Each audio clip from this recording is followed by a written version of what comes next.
As investigações do triplex do Guarujá começaram no Ministério Público Estadual de São Paulo. Em março de 2016, os promotores denunciaram o ex-presidente à Justiça. A juíza responsável pelo caso enviou a investigação para o juiz Sérgio Moro, da Lava Jato de Curitiba, por considerar que os crimes tinham ligação com o esquema de corrupção na Petrobras. O caso chegou a Moro em junho do mesmo ano. Em 2009, a OAS Empreendimentos assumiu a obra, começada pela Bancop, cooperativa habitacional dos bancários, que enfrentou problemas financeiros. O condomínio foi entregue em 2014. No Paraná, os procuradores da Lava Jato denunciaram o ex-presidente no caso do triplex em setembro de 2016. Disseram que a OAS pagou propina a Lula por meio da reserva e reforma do triplex e que manteve o imóvel no nome da construtora para esconder a real propriedade. Segundo o Ministério Público Federal, o dinheiro veio de um caixa geral de propina, ligado a 3 contratos da OAS com a Petrobras. Durante o processo em Curitiba, o juiz Sérgio Moro ouviu 75 testemunhas de acusação e defesa. Lula foi o último dos 7 réus a ser interrogado. O ex-presidente disse que visitou o apartamento, mas que não quis comprá-lo. O depoimento foi em maio do ano passado. A verdade é o seguinte, doutor Moro, eu vou repetir. Eu não solicitei, não recebi, não paguei nenhum triplex. Lula foi condenado em julho do ano passado por Moro a uma pena de 9 anos e 6 meses de prisão pelos crimes de corrupção passiva e de lavagem de dinheiro. Na sentença, o juiz levou em conta documentos, perícias, notas fiscais da reforma, quebras de sigilo fiscal e bancário, depoimentos de testemunhas e réus, e considerou que não era necessário o triplex estar em nome de Lula, porque o crime era justamente ocultar a propriedade. Moro considerou na sentença que Lula recebeu, por meio do triplex, mais de 2 milhões de reais em propina. Um dos réus, o ex-presidente da OAS, Léo Pinheiro, afirmou no interrogatório que o triplex estava reservado para Lula. O apartamento era do presidente Lula desde o dia que me passaram para estudar os empreendimentos da Bancop. Já foi me dito que era do presidente Lula e sua família, que eu não comercializasse e tratasse aquilo como uma coisa de propriedade do presidente. O Ministério Público afirma, juntou documentos que supostamente diriam isso, que esse apartamento, esse triplex, não teria sido colocado à venda jamais pela OAS. Nunca foi colocado à venda pela OAS. Desde lá de 2009. Desde 2009. Eu tinha orientação para não colocar à venda, que pertenceria à família do presidente. Essas fotos mostram Lula e Léo Pinheiro numa visita ao triplex. As fotos também estão no processo. Ao finalizar a sentença, o juiz escreveu que é de todo lamentável que um ex-presidente da República seja condenado criminalmente, mas a causa disso são os crimes por ele praticados e a culpa não é da regular aplicação da lei. Prevalece, enfim, o ditado: não importa o quão alto você esteja, a lei ainda está acima de você. A defesa de Lula recorreu ao Tribunal Regional Federal em Porto Alegre.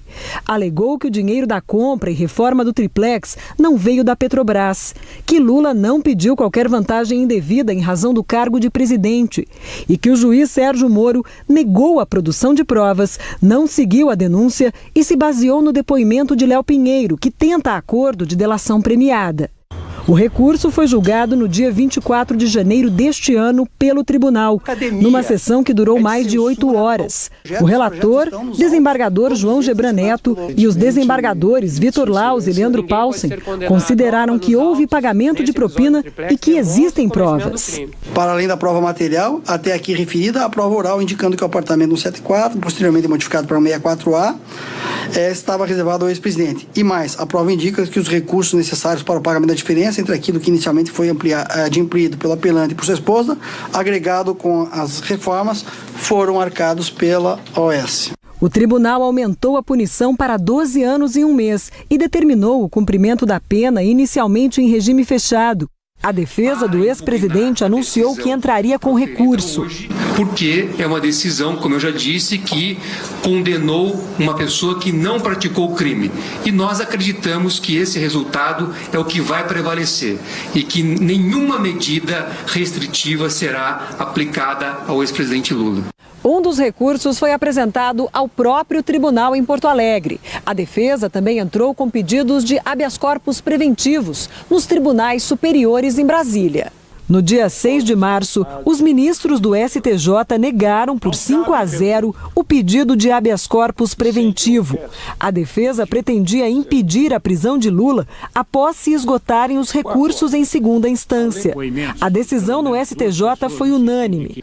No meu entendimento, não se vislumbra a existência de qualquer ilegalidade na determinação de que o paciente venha, porventura, iniciar o cumprimento provisório da pena após esgotamento dos recursos em segundo grau.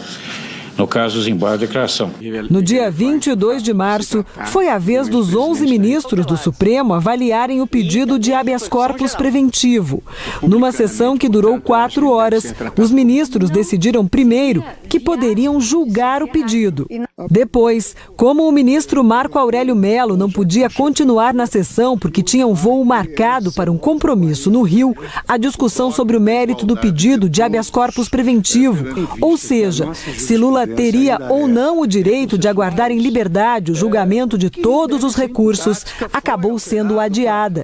Em seguida, por 6-5, os ministros decidiram atender a um pedido da defesa e conceder ao ex-presidente Lula um salvo-conduto, impedindo que ele fosse preso antes do fim do julgamento, marcado para o dia 4 de abril. Deferida a liminar para que até o julgamento deste habeas corpus, que será na sessão do dia 4, na primeira hora, portanto, será o primeiro processo a ser apregoado para continuidade de julgamento. Até este dia, então, a garantia do paciente de ter a salvaguarda da sua locomoção. Sim. E que foi o pedido formulado. Será imediatamente expedido o ofício neste sentido. No dia 26 de março, os desembargadores do Tribunal Regional Federal da 4ª Região, em Porto Alegre, a segunda instância da Lava Jato, negaram por unanimidade os embargos de declaração pedidos pela defesa. Fizeram apenas uma correção técnica no texto. Desse modo, no processo trazido em mesa pelo desembargador Gebran sobre o número 2, a turma decidiu a unanimidade nos termos do voto do relator, conhecendo em parte dos embargos, e nesta parte dando parcial provimento, sem, contudo, que haja qualquer efeito modificativo. Na quarta-feira, o Supremo Tribunal Federal em Brasília retomou o julgamento. A sessão durou quase 11 horas e a maioria dos ministros, por 6-5, negou a concessão do habeas corpus a Lula. Com a decisão, caiu o último impedimento para a execução da pena do ex-presidente.